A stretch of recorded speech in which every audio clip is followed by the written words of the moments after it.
Ok, la mayoría de los slides van a poder leerlo la letra de atrás, pero yo me senté atrás y no los recomiendo. Si pueden sentarse un poquito más cerca, voy a intentar de hacer la letra más grande. Ahorita estoy hablando en español, pero también voy a hablar en inglés. Entonces, la primera pregunta es, is there anybody in here that does not speak Spanish? Okay. Is there anybody in here that does not speak English? No. Okay, good. We're taking attendance for those who came in late. I'm not going to mark you late today. It's first day. So just make sure you sign the sheet that's going around.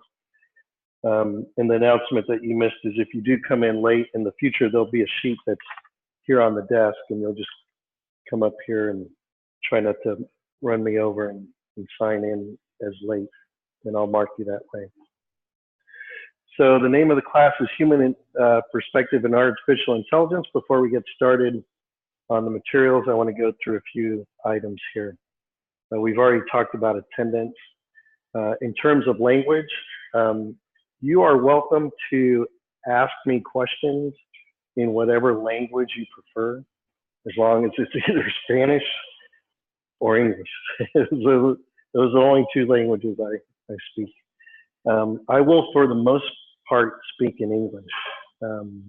If there's something you don't understand, it would be helpful for you for me to say it in Spanish, let me know. But some of these concepts, for me, don't translate that well in Spanish. I want to make sure I'm communicating well the concepts to you.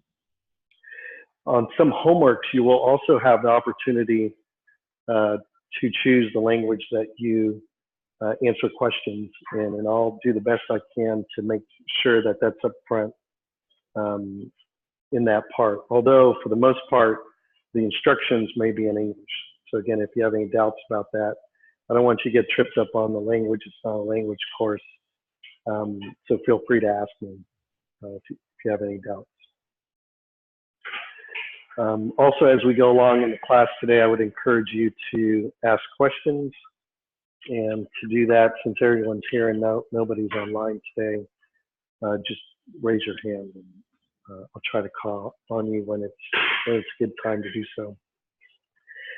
SaaS, software as a service tool.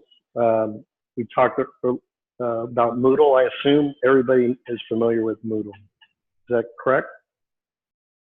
Okay, good. If you go up there, there's already there's an updated syllabus, which is the actual syllabus for this semester. Up until today, there was just a general syllabus that goes in listing the classes. There's some differences, important differences between the actual syllabus that's up there now in Moodle and the other syllabus, which is that this one's more precise. So whereas the other one said, well, there may be homeworks between 4 and 8 homeworks a semester, this one will tell you exactly how many homeworks there are and what percentage of grades the exams are, the homeworks are in the project. So I'll go through some of that in the upcoming slides.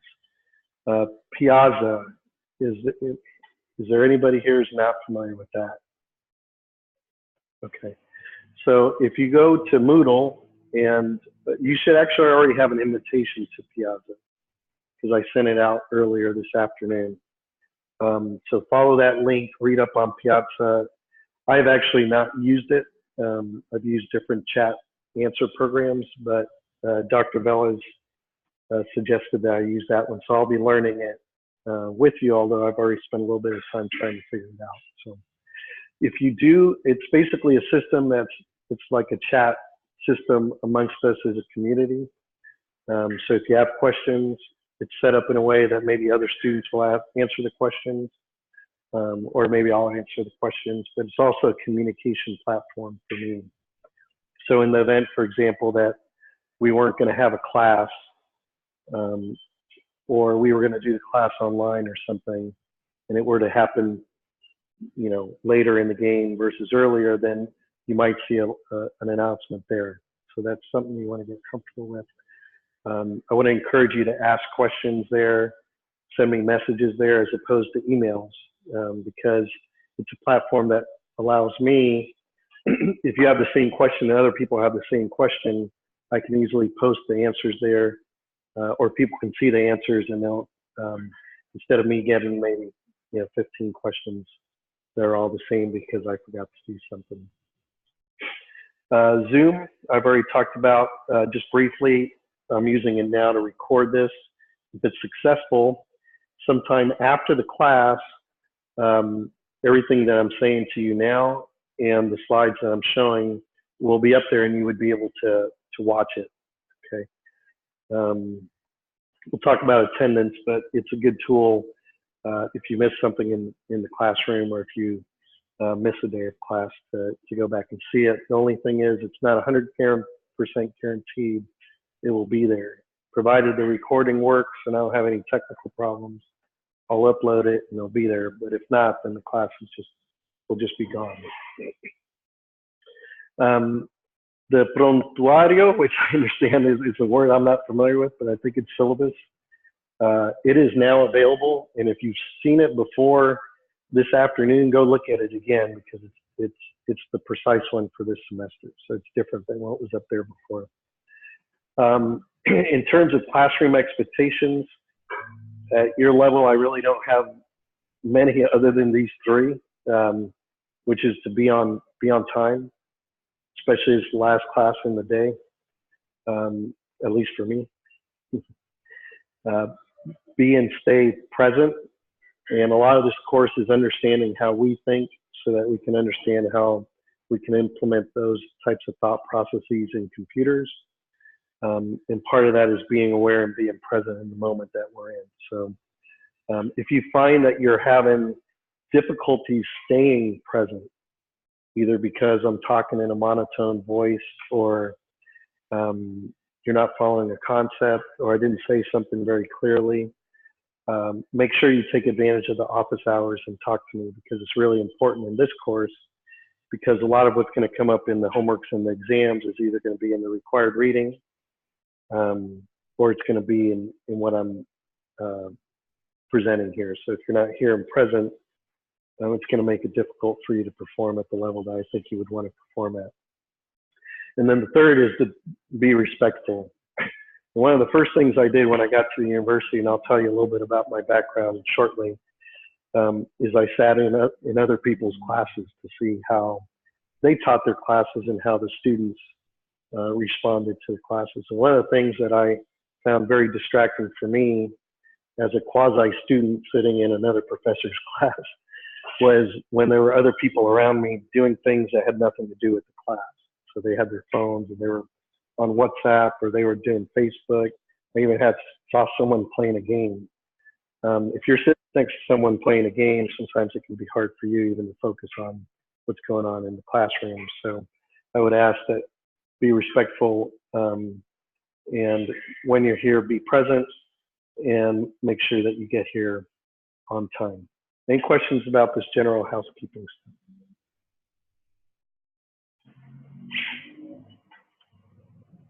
Okay. So again, this was in the original syllabus, but now this is on the actual syllabus, and these numbers and percentages are precise. There's not a whole lot you have to do in this class in terms of what's going to be graded. There are literally going to be, if I did the math right, 11 grades. 20% of it will be based on 2 exams, which are going to be equally weighted. I'll give you the dates, tentative dates of those exams here in a little bit. The final exam, of course, I don't know what that date's going to be yet, but it'll be within the final exam period. That's going to be 25%. There's going to be a project. I'll talk a little bit about that shortly, a little bit more about that shortly. It's going to be 25%. And then the homeworks, there's going to be 7 of them. I have tentative dates for those as well. And they're all going to be weighted equally. So basically each homework will be 1/7 of your grade. So if you don't do a homework, it's going to be hard to get a high percentage on your homework grade. Okay, and then the curve. Sometimes I know that professors change the regular percentages. These are just going to be straight up, but you're probably accustomed to. And again, the information here is in the prontuario, but I wanted to at least put it forward to give you an opportunity to ask questions right now, especially if there's something that's not clear. I say sometimes the dates are subject to change because I've realized here being at the university since last May that sometimes things change last minute. I actually thought we were starting class on Monday. Then they said we weren't starting class on Monday. Then they said we were starting class on Monday. Then they said we weren't. So I've set out a schedule based on what the current calendar is today in terms of when I'll be presenting and teaching certain material. I've set the homeworks to give you enough time for me to give you the homework and for you to complete the homework. And then I've set the exam dates around those. So if things slip for reasons outside of our control, bad weather, for example, then these things can change. But my intent is to have them be what they are here so you can plan around them. To the extent possible, I want to minimize whatever surprises you would have. The project report, in parentheses, it says plus software demo. This is not a heavily coding class. And I talked to some students before the class because they were concerned about how much coding there would be. There are lots of courses here in your curriculum that involve writing a lot of software, and this is not one of them. However, if you do like to write software, then you have an opportunity to do that within the project report.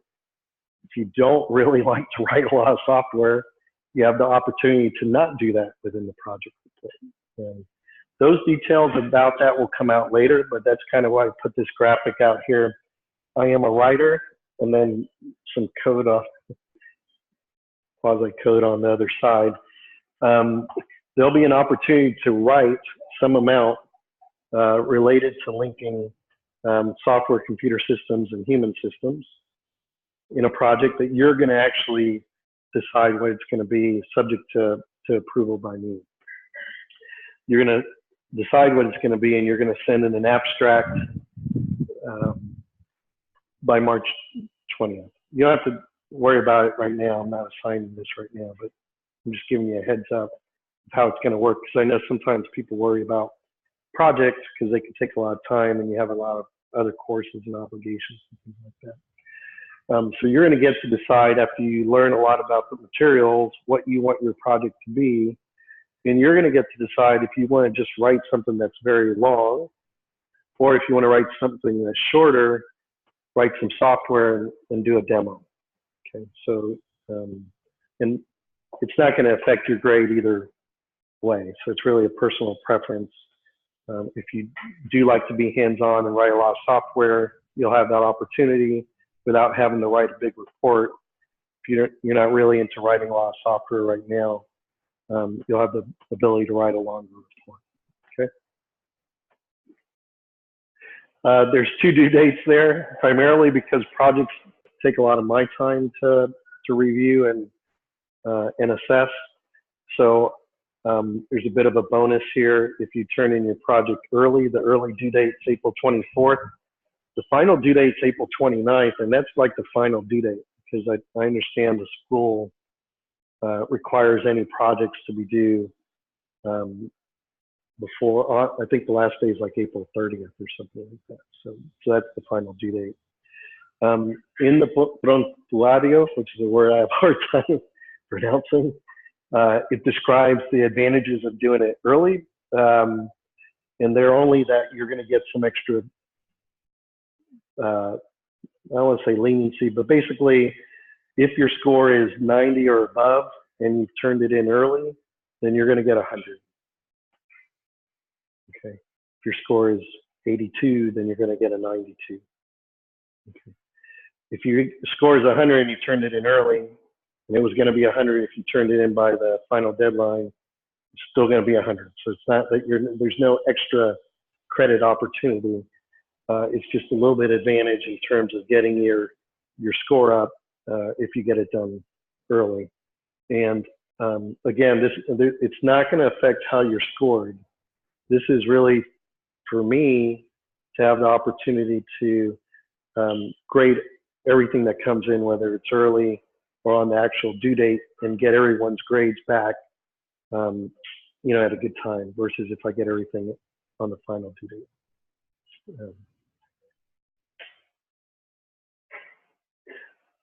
So the project I'll talk more about during the course, but in the prontuario, there is more information about the project if you're curious about that. Any questions about the project?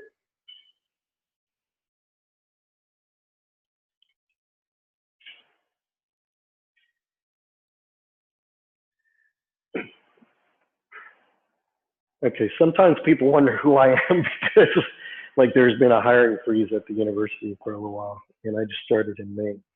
I have an appointment that's called an ad honorem appointment, and believe it or not, it took me about 1.5 years to get that appointment here at the university, working with Dr. Velez and other people within the engineering administration. It's a fancy Latin word that means for free. So basically, I'm here on a full-time basis. I conduct research. I have 3 undergraduate students down in my research lab, and I have developed and will be teaching classes like this one on an ad honorem basis. Soy de Moca y Bayamón. Okay. I'm going to practice my Spanish a little bit because this is non-technical stuff. Mi mamá es de Moca, mi papá de Bayamón. Durante el curso de mi vida, pasé casi toda mi vida en los Estados Unidos. Pero casi todos los años, verano aquí en Puerto Rico, por las calles mayormente de Moca. Me bautizaron a 1 año de edad en Mayagüez, aquí, en la iglesia que está ahí en la plaza. Así que tengo buena conexión aquí con la ciudad y el oeste. Yo viví en New Jersey, Puerto Rico, Florida. Quote PI, who wants to guess what that is? It's not a state.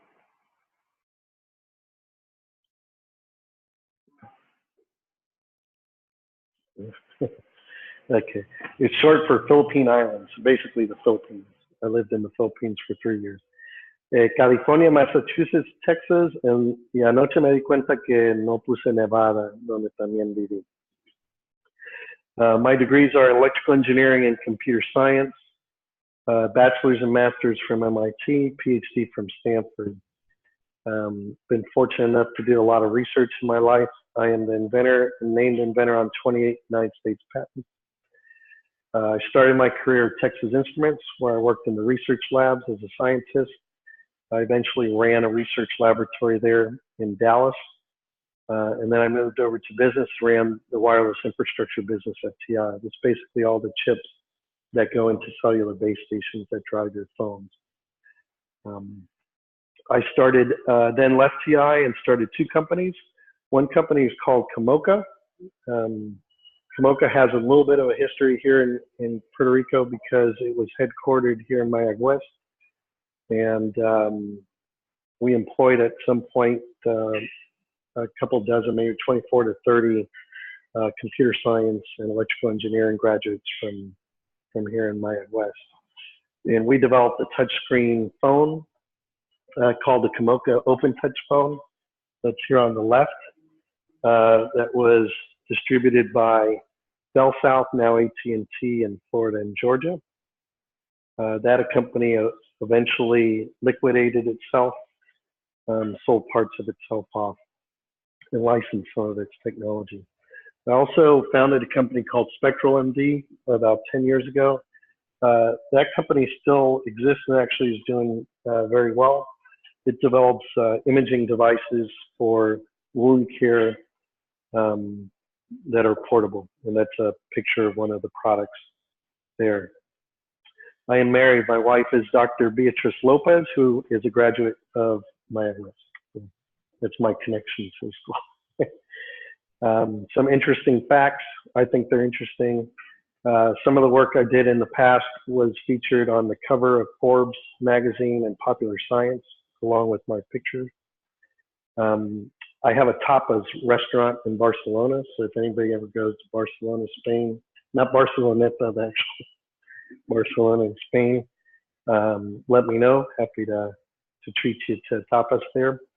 And I love to dance hip hop and reggaeton, and I can actually get down pretty well. So maybe there'll be a class party at some point towards the end of the semester if you guys do well, and I'll show you some of that. Okay, I'm going to shift gears now. We're going to talk about some content. So now's a good time if you have questions about my background, about the course, how the course is going to be managed, any of the software as a service things, that sort of thing. They are going to be on class hours. That's a good question. So the tests are going to be during class hours. However, and this is in the prontuario, there may be parts of the test that would be take home that you'd be able to do in Moodle. So, and those would be parts that would be assigned beforehand. So you would have time to sort of like a homework to manage it within your schedule. But we're not going to set aside a certain date or time where you'd have to go take your test outside of class. So I think it's fair to say, again, absent, some changes in schedules that are outside of our control, that your commitment from a day and time are what's laid out in the academic calendar for this class, plus whenever the final exam is. And depending on interest, we can also schedule some reviews before exams, but that would be optional. I do have office hours, and those are in the prontuario, where I for sure will be in my office, which is in 701, Stephanie.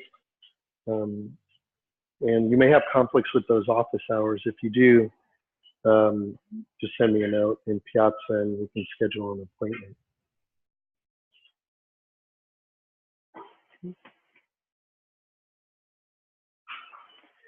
All right, so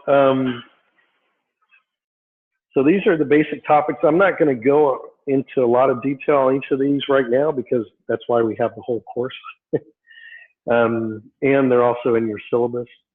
But basically, in fact, I'm not even sure I want to say much about them other than I'll just make a brief comment on each. After we get through sort of this background, we're going to jump into what human perspective in AI is.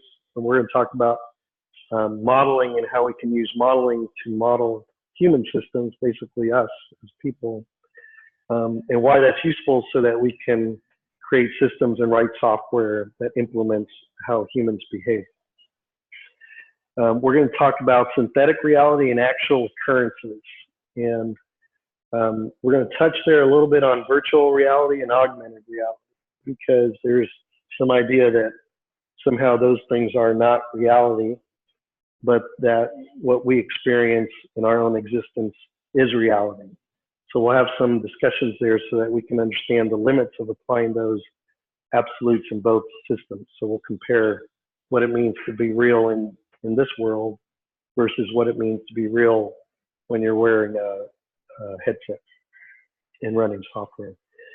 We're going to talk about sensors and sensing, enough so that you can understand how most of the primary senses that we have are six senses, the five typical senses and our internal senses. What types of systems, electronic systems, are available to capture that and how they differ. We're going to talk about memories, the difference between digital and analog memories, and the differences between computing and human memory. We're going to talk about perception, which may sound like sensing, but they're two different things. Sensing is capturing some phenomena and changing it into electrical or digital set of data, if you will. Perception is making sense of that data and understanding what that data means. But there are analogs for sensors and perception. you know, sound, for example, can translate into language. Sight can translate into vision. We're going to talk about emotions and representations in computing systems. I'm going to show you a slide in a little bit that shows you that a significant part of computer science now involves emotions. And if that sounds strange to you, you'll see some data that in a little bit that shows that it's actually becoming more of a norm, which is a lot of the basis for this class. We're going to talk about quantifying self and actuation. This is really now putting all the pieces together of sensing, perception, and understanding how a computer system can begin to understand that it's a computer system and what it can and can't do, and that it exists in some world. So perception, as we would call it, self-awareness. We're going to talk about external agent influences. I'm actually going to give you a reading assignment today. You don't have a homework for next time, but there is a reading assignment that we're not going to do much with, but it's going to sort of set the tone for where we're going in the class. So you're going to understand a little bit more after you read this about how you influence other people and how other people may influence you. And this is important for computing systems because they have to interact, especially robots in the real world, where they're going to be influenced by other agents or other people. All of this is going to come together in perspective paradigm, which is integrating your sensors, integrating your behaviors, your feelings, and your thoughts into having some perspective about a problem and how to solve that problem. And then we're going to talk about some specific tools that are available both, again, from humans and computing systems to help gain perspective, and we'll leave with some applications and challenges. So that's a whole semester. So if you're sitting here thinking, wow, that's too much, it's okay. Because we got a whole semester to go through this, like 29 classes, I think, or something like that. So, my goal is to not leave anybody behind. And to make you feel better about it, I put this graphic together. So we literally are going to, as best we can, go through the course and talk about a human and how humans perceive, sense, and perceive the world that they're in, how they move around, how they go about making decisions, how they go about understanding problems, how they interact with other people, and the role emotions play in that. And at the same time, we're going to understand how the not human, how this computing system and computer systems that exist, how they're similar and how they're different. Okay, so by the end of this course, you should be able to look at this graphic and in your mind there'll come ideas of, okay, yeah, no, I get it. You know, I understand how computers do a lot of the things that humans do, and I understand where they fall short. Okay. I think I need to get a wireless clicker. Okay, so really 3 learning objectives, using our modern understanding of human beings. And if you're not a psychology minor, don't worry about it. You will in this course be taught what you need to know, and I'm going to enable you to be able to figure out what you don't know about how humans work in order to make better computing systems and software. Number 2 is understanding the existing computing systems and software in order to make better human beings. And you'll see some of the power of this when we go through the reading.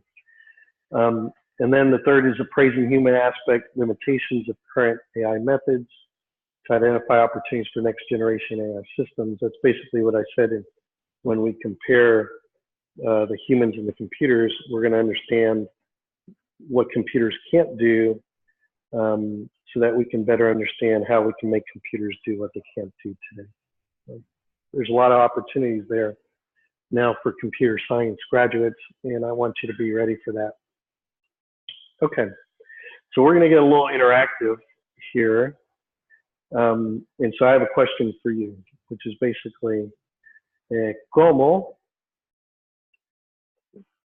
cómo es la mejor manera o cuáles son algunas maneras que nosotros podemos utilizar para conocer cómo seres humanos funcionan.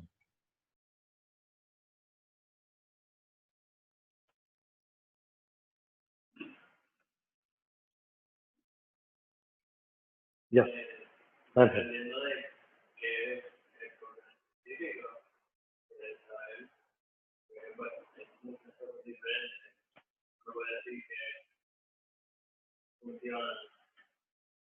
¿Cuál es un ejemplo?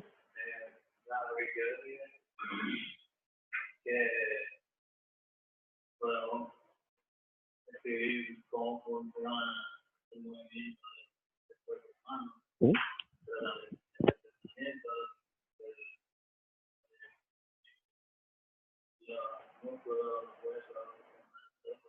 Sí. Ok, muy buena contestación. Pues entonces, en términos de movimiento, se puede analizar cómo el ser humano se mueve y describir eso. Eso es un ejemplo.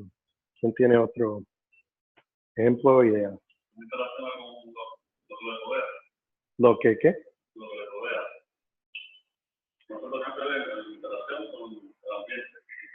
Bueno, eso es otra cosa, sí. Interacción con el ambiente. ¿Cómo se puede? Hay manera de hacer eso, de observar. Hay estudios que hacen psicólogos que tratan de controlar un ambiente y reclutan seres humanos que participen y lo observan a ver cómo el ser humano funciona.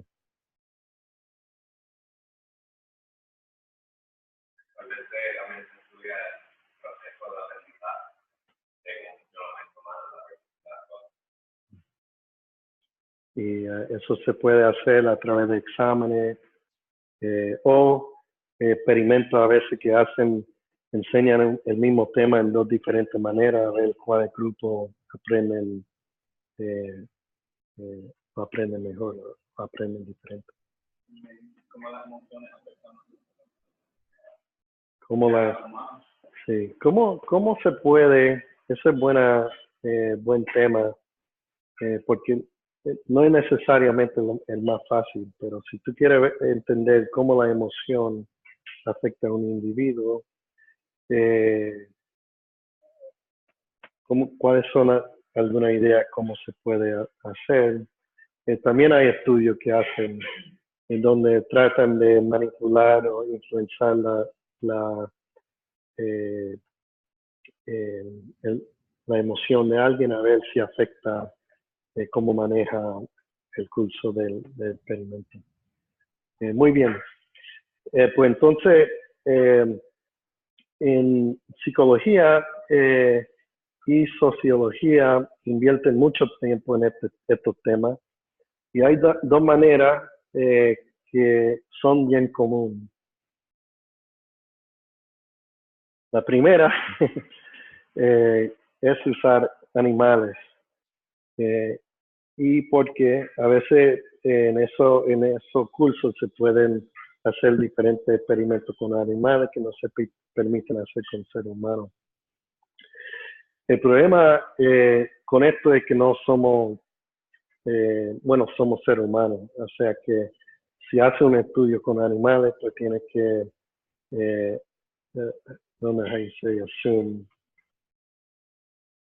you have to assume that it's relevant to a human being. Entonces, en este curso lo que vamos a usar, además de lo que vamos a leer, de que lo que se entiende sobre lo que necesitamos conocer sobre cómo el ser humano funciona, vamos a utilizar uno mismo. Entonces, lo que quiero decir aquí es que si yo siento una emoción ahora, lamentablemente yo soy la única persona en el mundo que puede sentir esa emoción. Entonces yo puedo decir, mira, estoy contento, estoy feliz. Y quizá tú dices, pues yo estoy contento y estoy feliz. Y estamos utilizando la misma palabra, pero no necesariamente nos sentimos igual y no tengo la manera de entrarme dentro de su mente y su cuerpo a ver lo que él está sintiendo. Por lo menos ahora esa tecnología no existe. Entonces, lo que le pido a ustedes es, a través del curso, que vean que el ser humano que tiene acceso a ti eres tú. Y el único ser humano que tú tienes acceso es a ti. ¿Okay? Entonces, cuando lea, cuando piensa en los modelos que se van a desarrollar, siempre piensa en ti. ¿Okay?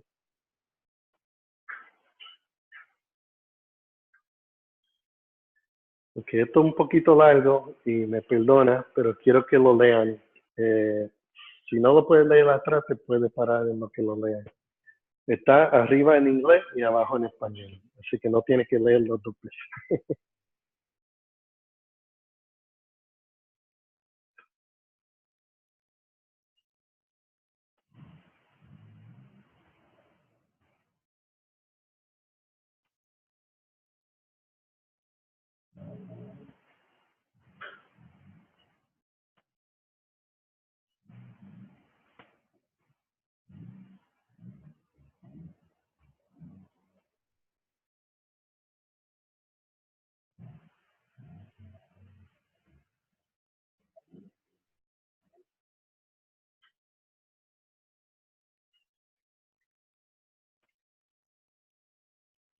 ¿Alguien necesita más tiempo? Básicamente esta frase lo que dice es que lo que te acabo de decir es casi imposible de hacer. Es bien difícil, porque el ser humano tiende a engañarse el ser humano mismo. Entonces, no piense que es algo que es fácil de hacer, porque pasamos la vida interactuando con otros, proyectando una manera de ser, y para entender en realidad cómo funcionamos, para comprender cómo manejar sistemas sintéticos de computadora y software, es importante dejar mucho de la imagen y uno mismo reflejar en cómo uno en realidad funciona. Okay. Te voy a dar ejemplo para que lo vean. Okay. So this is a graphic one of my students put together, which shows journal publications related to computer science that somehow treat emotions.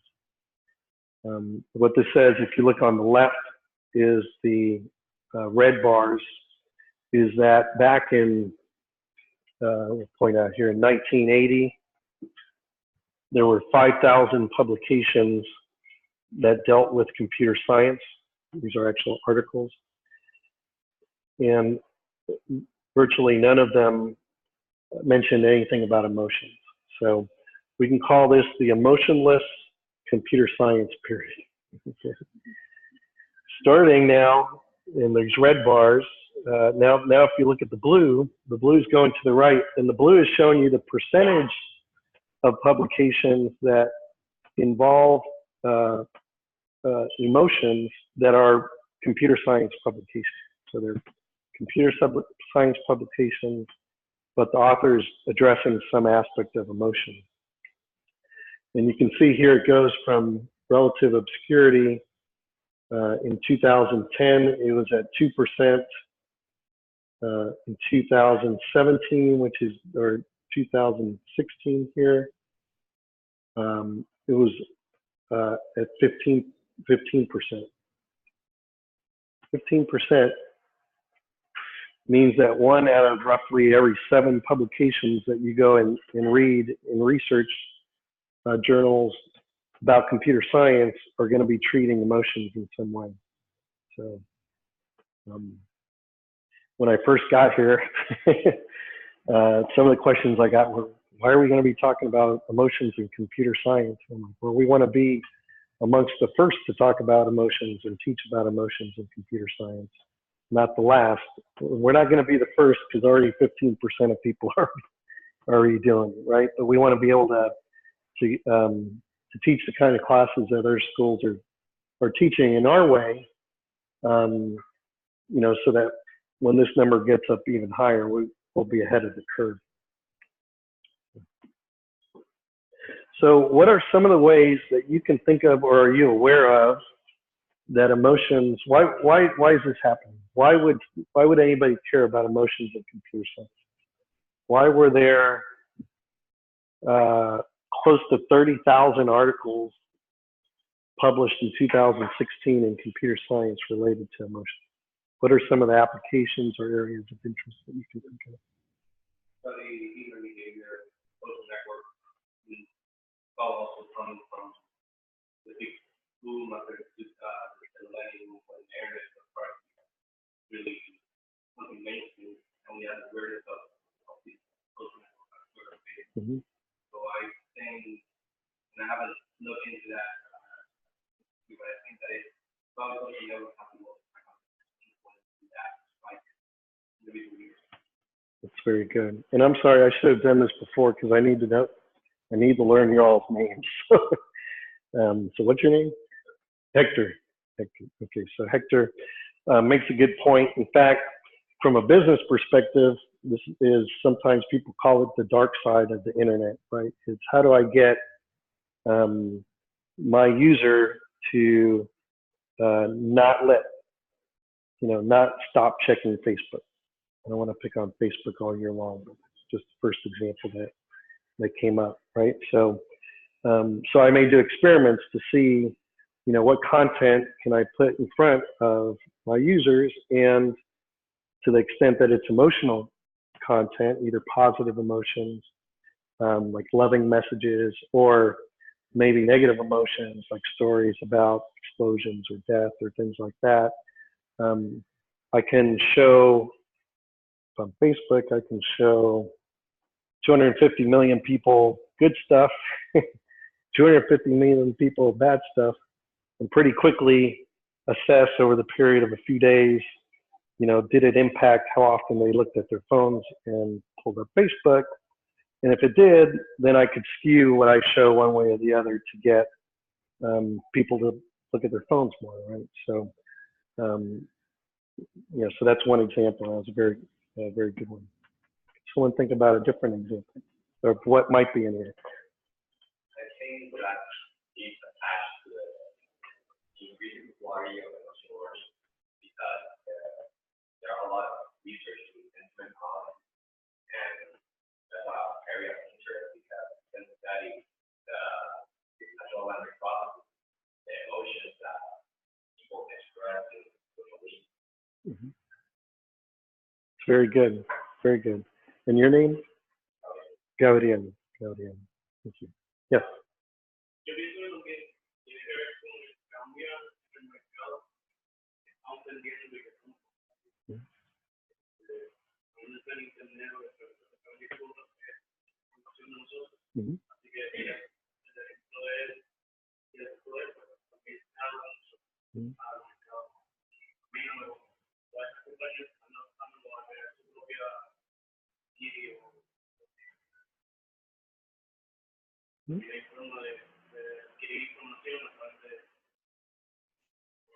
Great. Very good. And your name? Robert. Say cool. By piggybacking on what all three said, it's also has to be more like he said about economics, you know, man, why phones a little bit more accessible to access that social network, and people are going to look more at their phone. For the economy, and it can allow them to have more of an attachment to either the phone or the social network, whatever you use. Right. I can answer that, given that emotions are fundamental part of human interaction, that's basically what we purpose is having something, creating artificial intelligence that makes you feel like you're interacting with something that's real. So that's what I see it as. The main goal is to make you feel not alone and move your emotions in the way that someone real would. Right. guys actually did a great job of capturing a lot of what's in there. Now there's 30,000 papers, so there's a lot of stuff in there, and I haven't read them all, and I'm not going to, because I probably can't actually. There's not enough time in the day. But there are some other things that drove a lot of the early papers here. If you do kind of sample to see what's in there, one of them was 9/11. Which happened here in 2001. So they were looking at, can we monitor people on phone calls and tell by the, tone of their voice? Can we have cameras at airports and large venues that look at faces and tell something about that emotion, so that way we can tell the security people, hey, do some extra screening on this person. They look a little nervous. They look a little upset, and they're going through the airport security. Okay. There's a lot of question about whether or not any of that stuff actually worked at all. And when you read the book that you're going to get in this class, you'll understand why that is. But oftentimes there's a problem, and people look for ways to solve that problem, and it generates a lot of scientific investigation. So. Very good. Good. So you're not here saying, why are we talking about emotions in computer science? All right. So I mentioned the book. This is a book that's important for you to read, and so important for you to read that I did an add-on on it for you, which means that I bought a copy of this book for everybody in this class. I will give you this copy of this book before you need to read anything in it. So probably next class, if not the class after that. I already have the book. And then the only thing I ask is that if you decide, you don't really want the book, when you're done with the book, just give it back so I can use it next time I teach the class. But if you like the book, keep the book, which means that when you get the book, if the way you study is by writing on the book and ripping little pages of the book and putting stickies in the book and highlighting, feel free to do whatever it is you need to that book to understand. But Lisa Feldman Barrett is a psychologist who right now has put out the most recent literature that really calls into question a lot of the previous thinking about emotions. Previous thinking about emotions, and you'll get this out of this book, was that a lot of it was you couldn't do anything about it. If you were just the kind of person that got upset and push someone, then you were just going to always be that kind of person. So Lisa helps understand why that doesn't make sense, and why scientists that did studies before where they had made some mistakes. And in this, she comes up with a model for how to think about emotions, and understanding this model is going to be very important for you in terms of understanding, well, how can I, in twofold. It's going to be important for you to understand, okay, well, now that I understand that emotions aren't something that are fixed, that I can change them, it's going to help you understand what things go into emotions. Okay. Once you understand the model and what things go into emotions, you're going to be better prepared to, again, understand how I can model emotions in software, or how I can make a synthetic system like a robot behave in ways that at least simulate, if not effectively capture aspects of emotion. So the idea of emotion is very complex. They are. There's a lot of things that go into them. But if we can break it down into a model that's actually correct, then we can begin to take it apart and understand it better. Second part of this is, by the time you're done reading this book and figure out how to make computers do it, you may find that you understand your own self a little bit better, and how you deal with emotions. I can tell you from a personal experience that there are very few things that upset me today, whereas before I started working in emotions and computer science and understanding models, there were a lot of things that upset me. So even from my personal experience, I've learned to recognize when I'm having an emotion, and I've learned to know how I can choose when I want to express those emotions and when I don't want to express those emotions. So that might be something that you find helpful. So this is required reading. Normally this would be at the end, but I actually wasn't sure how many questions you would have. So I built in a little bit of time here. We're not at the end of the class, but I just put the required reading here because I wasn't sure what the last slide was going to be. Both of these are on Moodle. The first, influence tactics, I'll do this a little bit in the course. I'm going to have you read something that you're not really going to apply for a long time, but it's a complex concept. And if you don't start thinking about it now, and if I can't refer to it over the semester, it's going to be hard for you to get it. If I just,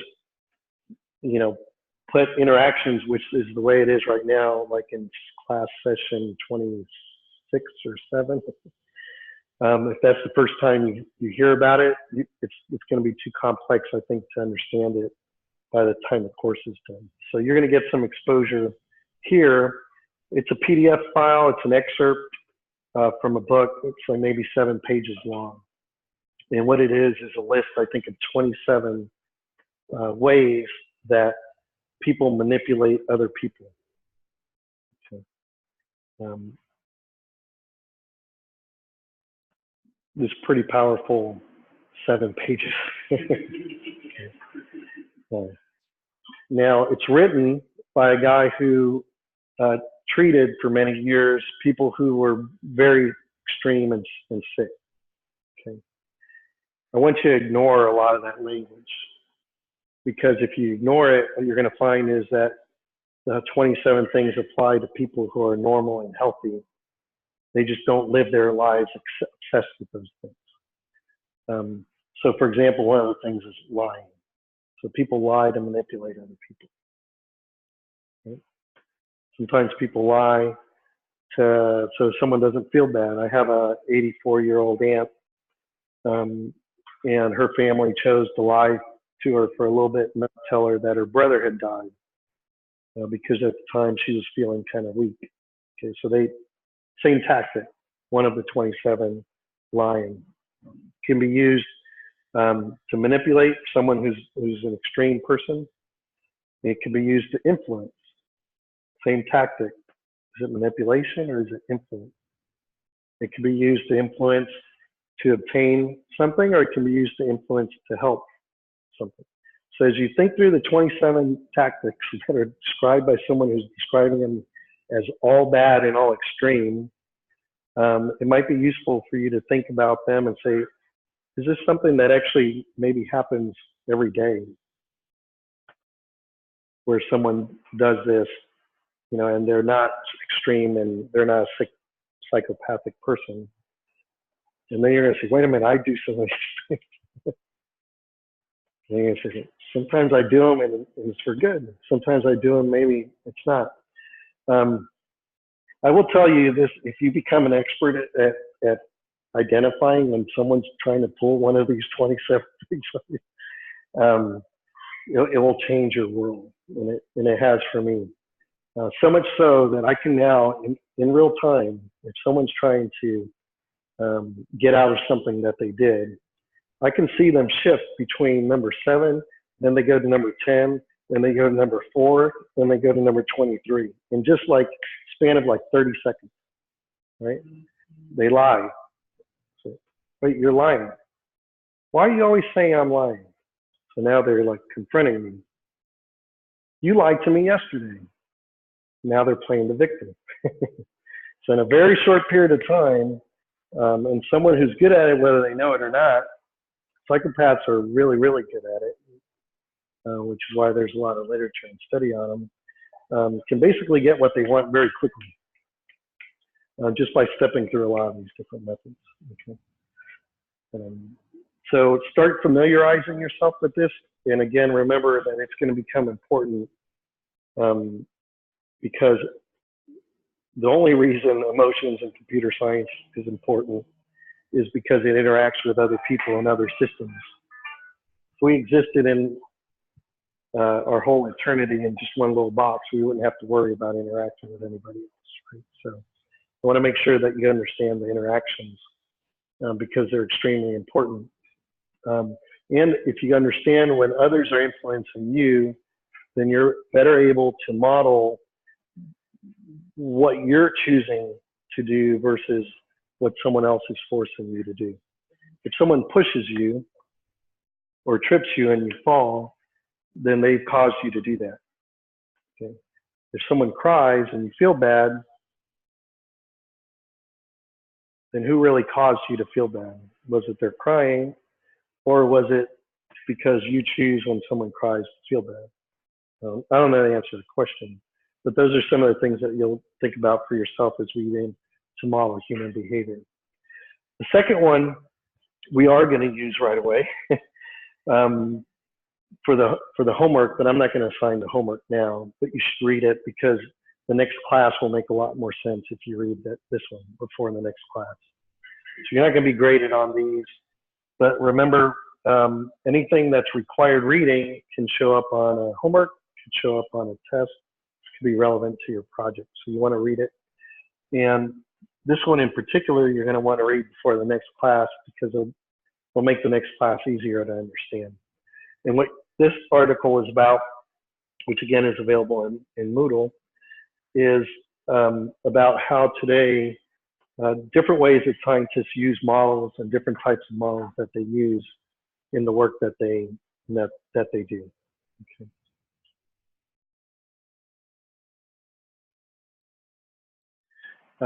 In the next class, not this class, we're going to go through a lot of examples of how computer scientists are modeling human behavior. And that's why it's important to understand, because I'm not going to show you one model, I'll show you a lot of different models. So, and then eventually you're going to have your own model. Okay, so these are some of the next topics. We're not going to go through all this in this class. We'll see how much time we have.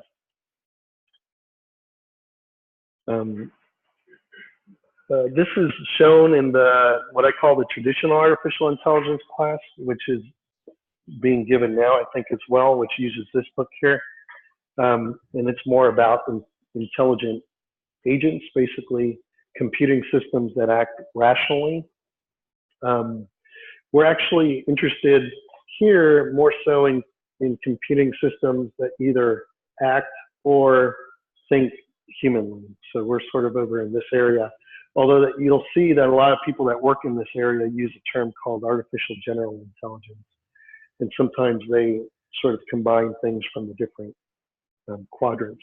But one of the first things that struck me when I first saw this was that rational was over here and human beings were over here. So sometimes people think that human beings are rational. And I guess my question for you is, do you think that human beings are always rational, or human beings sometimes not rational?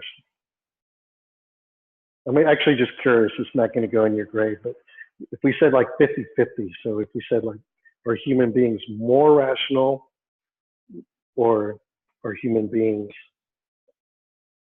less rational than rational? So who thinks that for the most part, more than 50%, human beings are for the most part rational?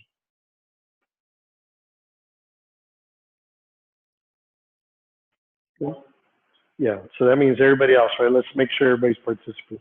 So the rest of you think that for the most part, human beings are not really all that rational, correct? Okay, good. There's not a right answer or wrong answer to that question.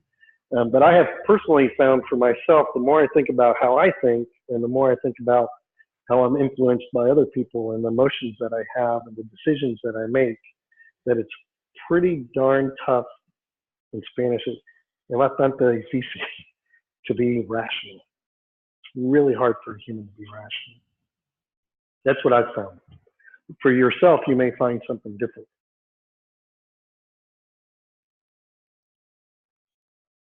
oops, sorry, I'm going backwards.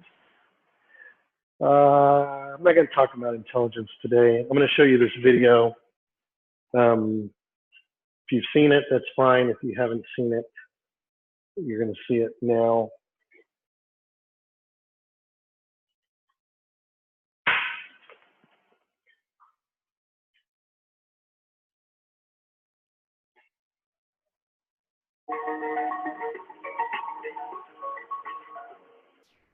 It's one small step for Sophia, You might one see it now. giant Hold leap for robotkind. This is Oops. Sophia the robot taking her first step. She's even got some sweet down moves up her sleeve. Her skin, called rubber, helps her look lifelike started and over have again. human expression. She can blink, turn her head, and smile, but she has over 60 different facial expressions. Now she's even more human-like thanks to legs from Dia. It's one small step for Sophia, one giant leap for robotkind. This is Sophia the robot taking her first step. She's even got some sweet down moves up her sleeve.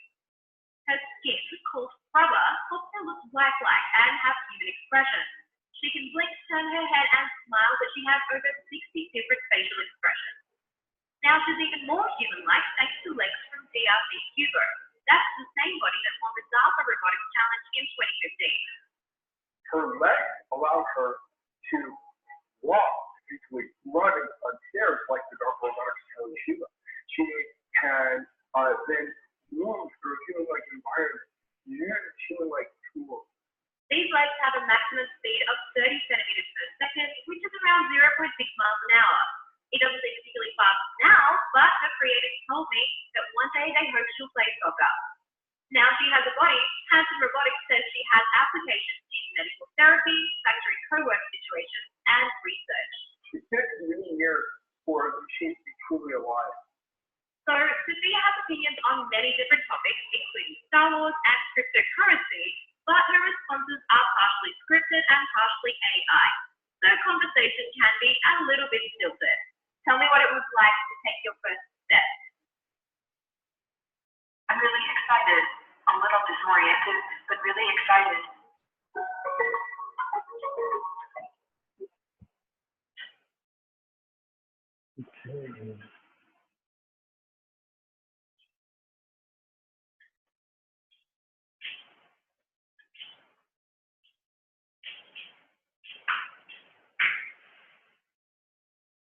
Okay. Had anybody not seen this before? You have seen it or have seen it? Have not. Okay. So it was actually quite the news about this person, and there's even a news article where Saudi Arabia made Sophia a citizen of Saudi Arabia. Maybe a little bit hard to tell from this video, but if you see her face, it's made of this rubberish-like material. One of the guys you saw there used to work at Disney Imagineering, and they literally just underneath here have mechanical things that cause what looks to be the face to move the way a human might move their face if they're happy, sad, or mad, for example, or surprised. Did it seem different to anybody here? Or raise your hand if it seemed different to you watching Sophia versus if you had just, heard the same responses, say, from a computer monitor with some speakers.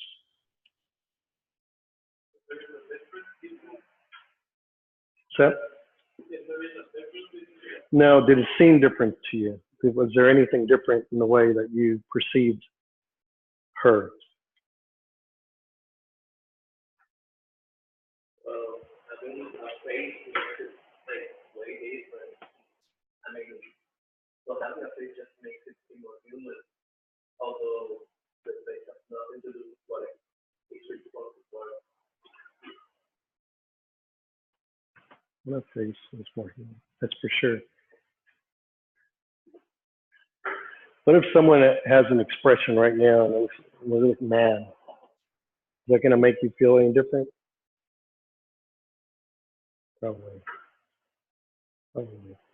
So as we see robots with rubber and cosmetics and whatever else, and mechanics behind them start having these same expressions, are we going to feel any different when we're interacting with that system? If the robot's a vacuum cleaner, are we going to maybe say, please, sorry to ask you again, but can you vacuum? Versus if it doesn't have a face. Okay? Believe it or not, and I think you will believe it, a good part of those 30,000 papers and many to come deal with just that, which is how are humans going to respond to non-living systems when those non-living systems start appearing to have humanistic types of responses, because we begin to associate that automatically. We associate someone smiling with them being happy, and it may make us happy. If you go buy something at a store, the checkout counters of a lot of supermarkets, I don't know how it is here, but in the States, virtually without exception, they are going to smile to you because they've been trained to smile to you. Because they know that if they smile to you when you're paying at the supermarket, it's more likely you're going to feel happy about your experience at the supermarket. Okay? So if there's a robot there now and it's not, you know, it's a kiosk, now there's still a kiosk, but now it's got a face and expressions. Do you think that face is going to start smiling at you? Probably, right? And what does it mean about us if we start smiling back at robots versus humans? Question?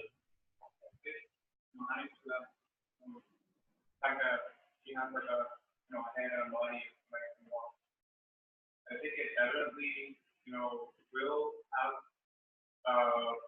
an influence in how we interact with AI.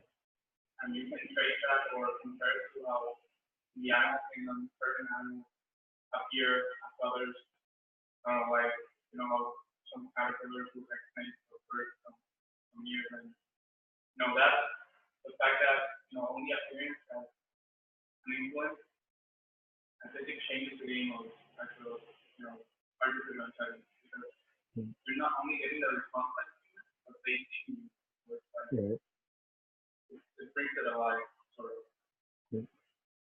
Okay. So I think this is a good place to pause, but let me give you a heads up as to what we're going to do next time, which is we're going to actually look at some aspects of the software behind Sophia. Okay. So it's kind of like a cruel magic trick where you get to see this cool thing, and then they show you how they did it, and all of a sudden it's not as exciting. So we're going to do that next time to make that connection.